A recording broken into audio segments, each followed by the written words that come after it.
Take control of your camera's brightness and nail the perfect exposure every time with this simple guide to exposure compensation on the Sony a7 IV. First, ensure your camera is in aperture priority, often marked with an A or shutter priority.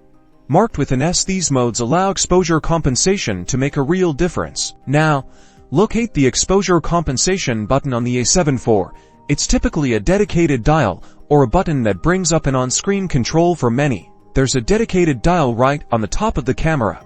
To make your image brighter, turn the dial towards the plus symbol. Each click usually represents a third of a stop, so moving it to +1 will make your image 1/3 of a stop brighter than the camera's default reading. Conversely, to make your image darker, turn the dial towards the minus symbol. This is perfect for situations with a lot of bright light, like shooting on a sunny beach, to prevent your subject from becoming overexposed. So, if your camera is consistently underexposing your shots because of a bright background, simply dial in some positive exposure compensation. And if your subject looks too dark in a dimly lit room, dial in some negative exposure compensation to brighten it up. You can usually see the exposure compensation value displayed on your camera's rear LCD screen. As you adjust it, keep an eye on the live preview to see the immediate impact. Experiment with different settings in various lighting conditions, and you'll quickly master how to use exposure compensation to achieve the exact look you're going for in both your photos and videos.